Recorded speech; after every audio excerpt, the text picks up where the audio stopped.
우리가 지난 3주 동안 성령으로 준비된 시작과 사역에 대해서 나눴습니다. 그래서 예수님께서 우리를 위하여 무엇을 하셨는지를 우리가 돌아보는 시간을 가졌는데요.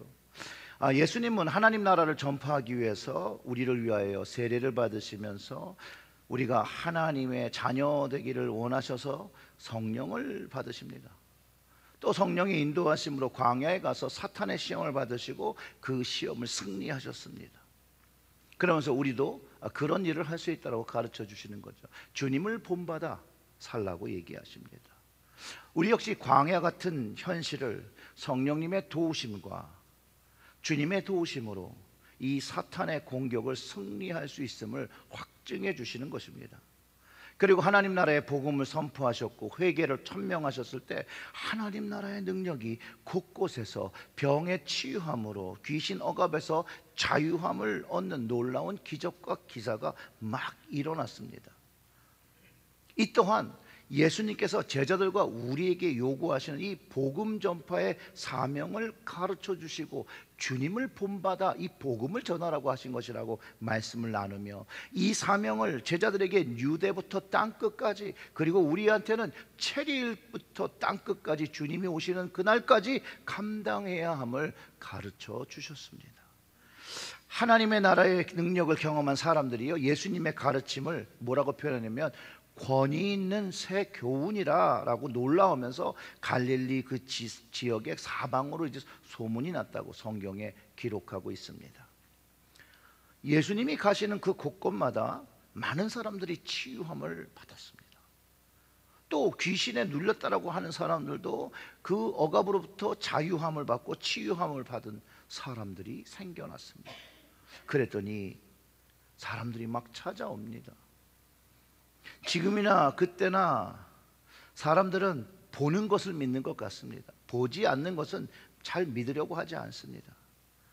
그래서 그 소리만 듣고 보지 못했던 사람이 예수님을 찾아와서 표적을 보여달라고 합니다. 믿을 수 있도록 표적을 보여달라고 합니다. 예수님은 그 표적을 구하는 세대를 악한 세대라고 말씀하시죠. 마가복음에서는 마가복음 8장 12절에서는 예수님께서 마음으로 깊이 탄식하시며 이르시되 어찌하여 이 세대가 표적을 구하느냐 내가 진실로 너에게 이르노니 이 세대에 표적을 주지 아니하라 하시고 거부하셨다라는 거예요. 마태복음에서는 이 표적은 악한 세대가 구하는 것이라고 말하는 것이고 예수님은 표적을 보여주시지 않겠다라고 합니다. 그렇다고 예수님이 병든 자를 고치시고 귀신 든 자를 고치시지 않은 것이 아니에요. 악한 영을 쫓으시면서 사역하셨습니다. 그 이유는 주님이 하시는 일이 보여주기가 아니라 정말로 그들의 아픔과 그들의 어려움과 힘듦을 깊이 아셔서 긍휼한 마음이 계셨기 때문에 그 일을 감당하신 거라는 거예요. 오늘 우리가 찬송한 찬송 속에서도 우리가 잘못 구했을 때도 주님은 우리를 긍휼히 베푸시고 더 큰 은혜를 베푸신다는 우리 찬양을 했지 않습니까? 그런데 어떤 이들은 단순히 그 예수님이 보여주신 그 기적을 베풀었다는 소리를 듣고 궁금해서 나온단 말이죠.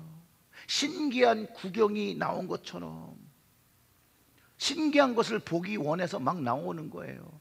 그 동네에 그 서커스가 들어왔다라고 하면 막 궁금해서 가보지 않습니까? 안 궁금하세요? 반응들이 없으세요. 저는 아주 어릴 때 우리 동네 그 동토에 서커스가 왔다고 해서 몰래 나가서 보다가 늦게 들어왔다가 죽도록 맞은 적이 있습니다. 우리 아버지한테. 그런 마음으로 신기한 마음으로 주님께 나왔다라는 거예요. 하나님을 알고자 나온 것이 아니라 주님을 알고자 만나고자 나오는 것이 아니라 자신들의 궁금증을 풀기 위해서 자기의 필요를 채우기 위해서 주님께로 모였다라는 것이죠. 근데 주님이 그들의 마음과 의도를 모르셨을까요? 물론 거기에는 주님을 알고 싶어하고 주님의 말씀을 듣고 싶어하고 그런 마음으로 나온 사람들이 있었지만 주님이 거기 나온 사람들의 마음들을 몰랐을까요? 알았다는 거죠.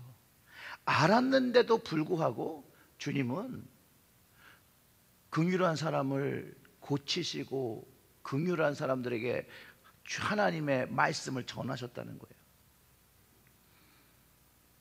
그래서 그런 그들을 보면서 긍휼한 마음으로 하나님 나라의 복음을 듣고 구원받기 위해서 끝까지 복음을 선포하셨다는 거예요. 그게 주님의 사역이었어요. 신학 박사 양용희 박사는요, 마가복음 어떻게 읽을 것인가라는 책에서 예수님이 선포하신 것은 하늘나라의 복음이다.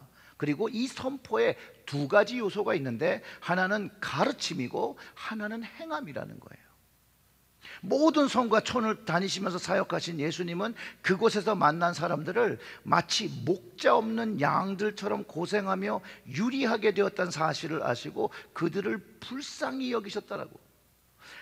어려움에 처한 자들을 불쌍히 여기시는 것은 예수님의 두드러진 성품이고 이는 제자들도 본받아야 될 성품이다.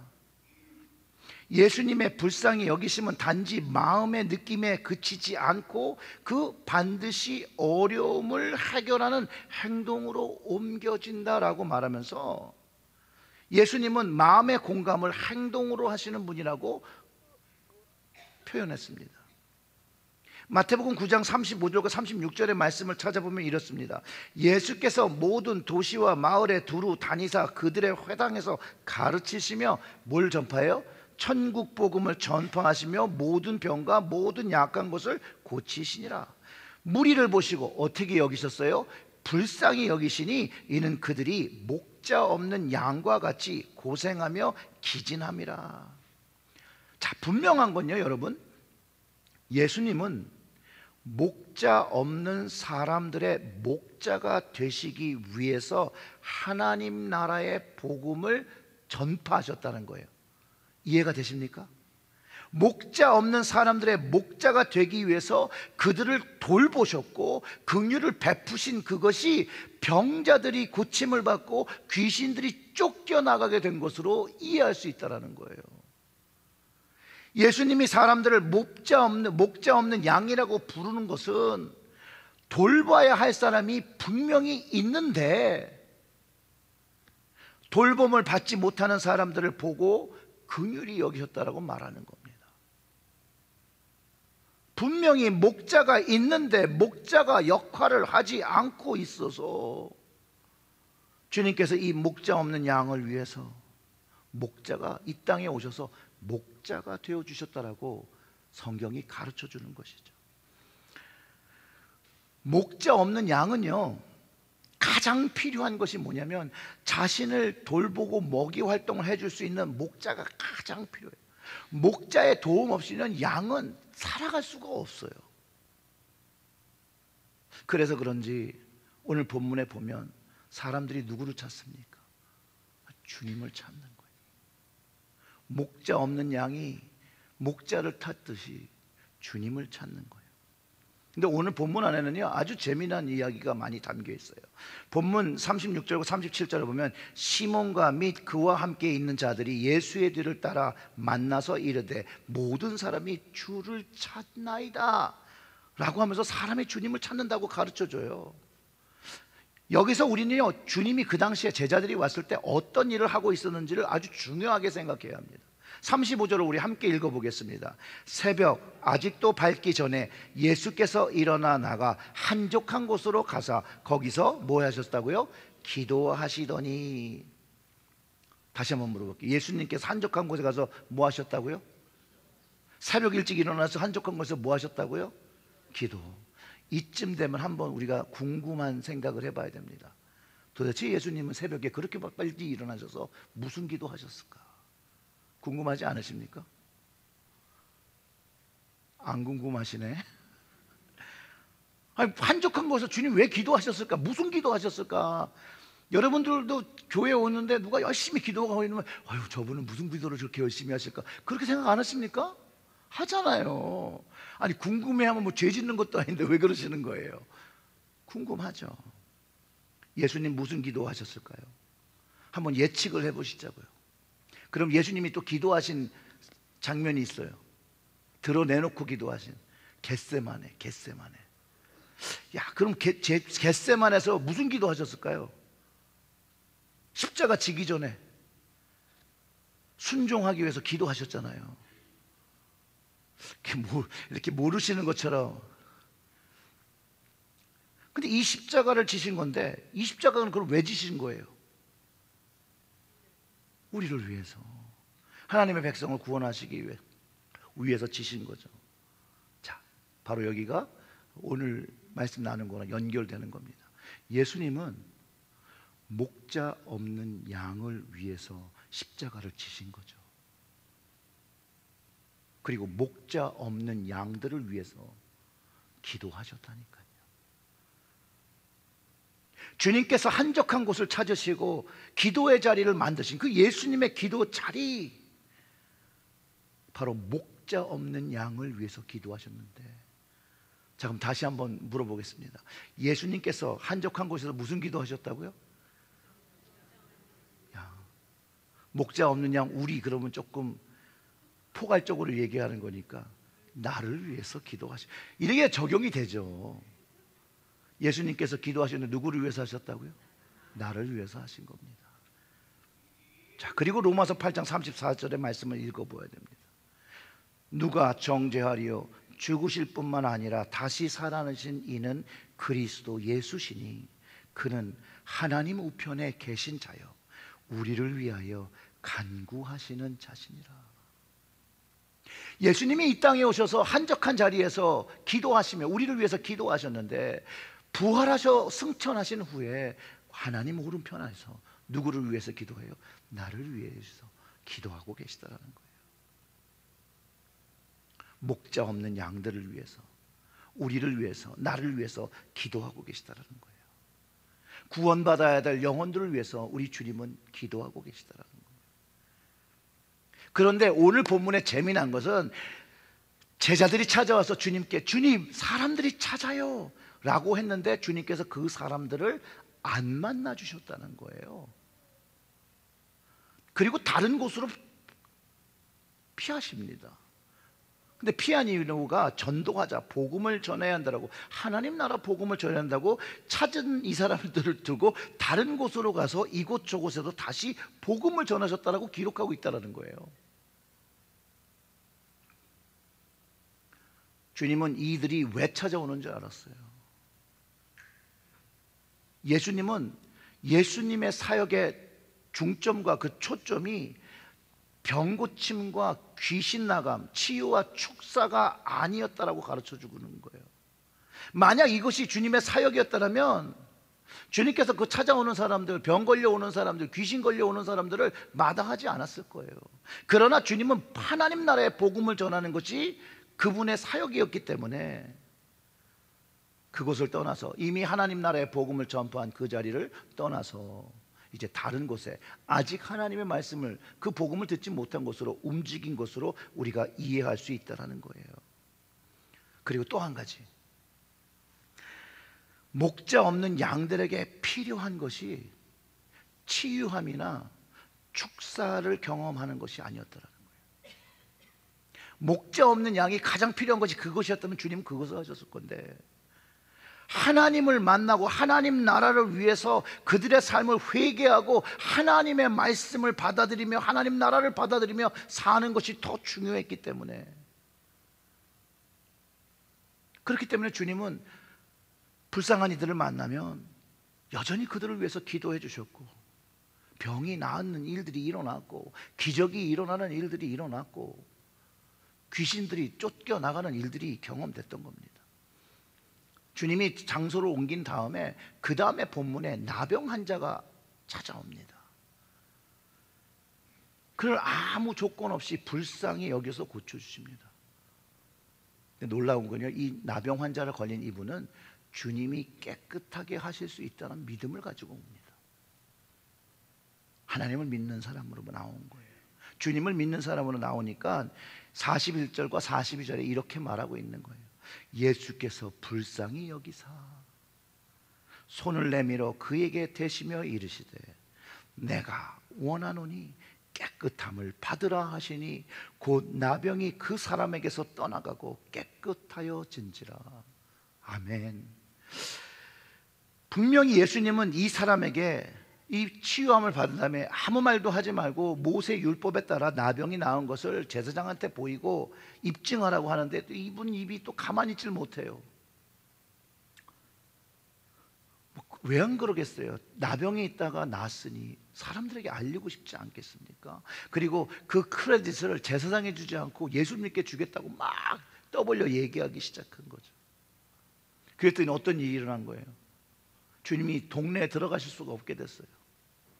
그리고 동네 밖에 한적한 곳에 계셨다고 성경이 기록하고 있고, 그 한적한 곳으로 주님을 찾아서 사람들이 왔다라고 성경이 기록하고 있습니다. 예수님이 가셨던 그 한적한 자리, 뭐 하는 자리라고 그랬죠? 기도의 자리. 예수님은 천국 복음을 전파하기 위해서 기도의 자리를 늘 지키고 계셨음을 가르쳐 줍니다. 그리고 주님께서 그 기도의 자리에 계시니 우리도 주님을 만나러 기도의 자리로 나아가야 함을 분명하게 가르쳐 주고 있습니다. 예수님은 예수님의 자리에서 또 성령님과 함께 우리를 위하여 중보기도 해주시고 있는 그 자리입니다. 그 자리로 우리가 나아가야 하는 것이죠. 그럴 때 로마서 8장 26절의 말씀, 이와 같이 성령도 우리의 연약함을 도우시나니 우리는 마땅히 기도할 바를 알지 못하나 오직 성령이 말할 수 없는 탄식으로 우리를 위하여 친히 간구하시느니라. 예수님께서 기도하신 그것을 본받아서 예수님의 그 기도의 자리로 우리가 나가는 거예요. 그리고 주님이 기도하신 것처럼 하나님 나라를 위해서 기도하는 것이에요. 그러면 그 자리에서 기도하시는 그분의 음성을 들을 수 있다는 거예요. 성령님께서 우리의 연약함을 위하여 기도하셨다는 그 도움을 우리가 받는 것이라는 거예요. 그리고 그 성령님의 기도 소리에, 그 예수님의 기도의 자리를 우리가 경험할 때 우리의 기도의 태도와 질과 능력이 변화된다는 거예요. 그리고 성장하기 시작한다는 거죠. 그렇기 때문에 우리는요, 예수님이 찾으셨던 이 기도의 자리, 그 기도의 자리에서 하나님을 경험해야 합니다. 주님을 체험해야 합니다. 성령님을 거기서 그 자리에서 붙잡아야 합니다. 그런데 이 기도의 자리는 참 앉기도 어렵고, 그 기도 자리에 앉았는데도 불구하고 기도하기도 어렵고 쉽지가 않습니다.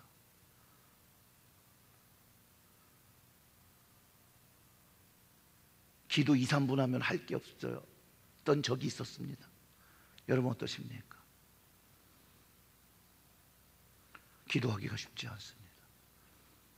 왜냐하면 기도하는 것은 하나님이 기뻐하시는 거고 영적인 것을 세우는 것이기 때문에 약한 마귀가 우리가 기도하게 두지 않습니다.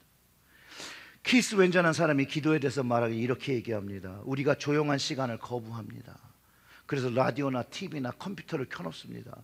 혼자 조용한 기도를 하는 것처럼 우리를 겁나게 하는 것이 없습니다. 그리고 그런 기도는 전문가에 맡겨서 전문가가 해주길 원합니다. 현대 사람은 조용한 시간을 보내는 방법과 생각하는 방법으로 더 크고 놀라운 일들을 우리 삶 속에서 성취하는 방법을 배우지 못했습니다.